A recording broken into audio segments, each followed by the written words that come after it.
Hello everyone. இன்னைக்கு அன்றாட வாழ்க்கையில் சில நல்ல பழக்க வழக்கங்களை கடைப்பிடிக்கிறத பற்றின காணொளி தான் இது. தெரியாதவங்க தெரிஞ்சுக்கிறதுக்கும் தெரிஞ்சவங்களுக்கு இது ரிமைண்டராகவும் இது அமையும். நான் ஒரு 5 விஷயங்களை பற்றி தான் நான் பேச போகிறேன் இன்னைக்கு.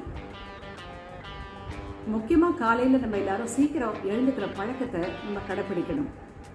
ஒரு 7 மணிக்கு எழுந்துக்கிறவங்களா இருந்தால் ஒரு ½ முன்னாடி ஒரு 6:30 மணிக்கு அலாரம் செட் பண்ணி நம்ம எழுந்துட்டோம்னாக்க நம்ம காலை வேலை ரொம்ப நிதானமாகவும் அமைதியாகவும் தொடங்கும். லேட்டாக எழுந்தாக்க அறக்க பறக்க எல்லாத்தையும் பண்ணி எதுவுமே ஆர்கனைஸ்டாக பண்ண முடியாமல் போகிறதுக்கு சான்சஸ் ஆகுது. 2வது முக்கியமான விஷயம் என்னன்னாக்க காலையில் எழுந்ததுமே நம்ம எல்லாருக்குமே இந்த செல்ஃபோனை பார்க்குற ஹேபிட் இருக்குது. அதை ஸ்க்ரோல் பண்ண ஆரம்பிச்சிட்டோம்னா டைம் போகிறதே தெரியாது. அதில் வர மெசேஜஸ், அதில் வர மெயில்ஸ் இதெல்லாம் நம்ம பார்க்க நேரிடும். ஆல்சோ நம்ம அதுக்கு ரிப்ளை பண்ணுவோம். அந்த ரிப்ளை பண்ணாக்க இதில் நம்மளோட டைம் வேஸ்ட் ஆகும். அது மட்டும் இல்லாத நம்மளுடைய டெசிஷன் மேக்கிங் ப்ராசஸ் காலையிலேயே தொடங்க ஆரம்பிச்சிடும் நமக்கு. ஸோ இதில் மற்ற வேலைகள்லாம் நமக்கு டிலே ஆகும். 3வது விஷயம் என்னன்னாக்க மைண்ட்ஃபுல் ஈட்டிங்.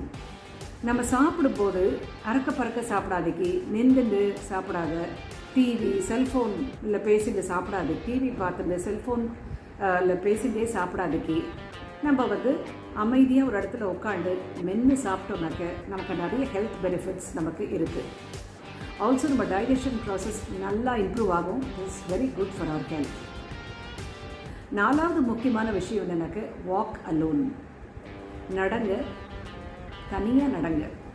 இந்த மாதிரி நடக்கும்போது உங்களுடைய மனசோட உறவாடுற நேரம் இது காலப்போக்கில் உங்களுடைய லைஃப்பை நல்லா சீரமைச்சு கொடுக்குன்றதை நீங்கள் அனுபவபூர்வமாக நீங்கள் தெரிஞ்சுப்பீங்க. 5வது முக்கிய விஷயம் நான் என்ன சொல்ல வரேன்னா, எந்த வேலையும் தேக்கி வைக்காதீங்க. அப்பப்போ முடிக்கிறதுக்கு முயற்சி பண்ணுங்கள். ஆஃபீஸை விட்டு நம்ம கிளம்புறோமா, அப்போ நம்ம ஃபைல்ஸ் பேப்பர்ஸ் எல்லாத்தையும் நீட்டாக ஒரு ஃபோல்டரில் வச்சு நம்மளோட ட்ராயரில் நம்ம வச்சுக்கிறதுக்கு முயற்சி பண்ணுங்கள். ஆல்சோ வீட்லேயும் சரி, நம்ம சாப்பிட்ட உடனே நம்ம தட்டை நம்ம தேய்க்கிறதுக்கு நம்ம போட்டுட்டாக்க அதை உடனே தேய்ச்சி வச்சுட்டு நம்ம இந்த மாதிரி வேலைகளை தேக்கி வைக்காமல் நம்ம அப்பப்போ நம்ம உடனுக்குடன் நம்ம பண்ணுறதுக்கு கூடுமான மட்டும் நம்ம பண்ணுறதுக்கு முயற்சிச்சாக்க நமக்கு இது ஸ்ட்ரெஸ்ஃபுல்லாக இருக்காது. இப்போ மைத்திலி அவங்க தன்னுடைய வியூஸ் அவங்களும் சொல்லுவாங்க. வணக்கம். நம்ம டெய்லி ரொட்டீனில் தேவையான சில நல்ல விஷயங்கள், நல்ல பழக்க வழக்கங்களை பற்றி ஜெயஸ்ரீ சொன்னாங்க. ரொம்ப அற்புதமாக சொல்லியிருக்காங்க இல்லையா? அது எல்லாமே தேவையான ஒன்று தான். நான் சொல்ல விரும்புகிறது ரொம்ப சிம்பிள் விஷயங்கள் தான்.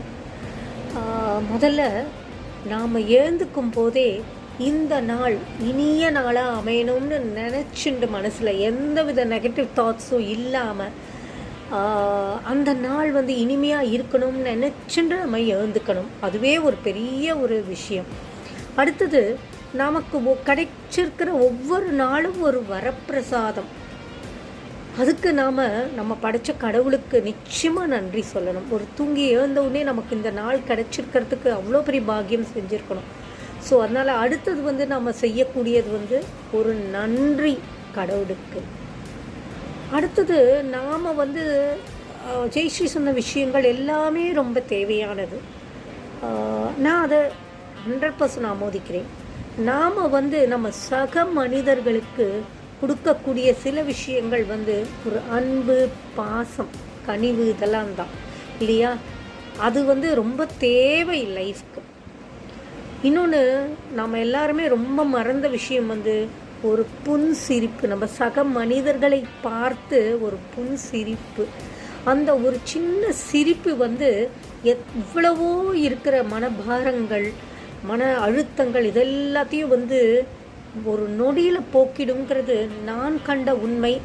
ஆராய்ச்சியாளர்கள் கூட அதை சொல்லியிருக்காங்க.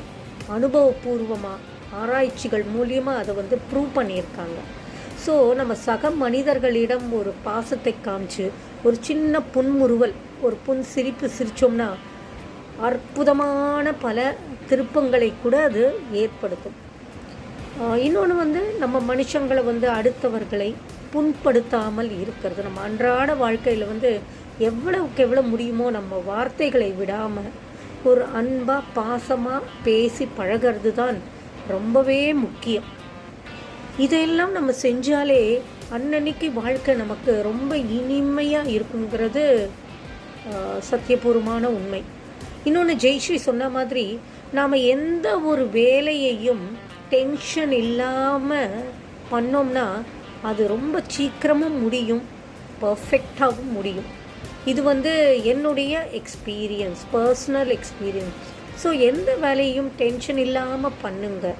டென்ஷன் தேவையே இல்லை. எல்லாத்துக்கும் ஒரு படபடப்பு இதெல்லாம் தேவையே இல்லை இல்லையா? நாம் வேலையை ஆட்டோமேட்டிக்காக செஞ்சோம்னாக்கா அது பர்ஃபெக்டாகவும் முடியும். அதில் எந்தவித பயமும் வேண்டாம். மற்றும் ஒரு சந்தர்ப்பத்தில் உங்களை சந்திக்க வரேன். அது வரைக்கும் நன்றி. தேங்க்யூ.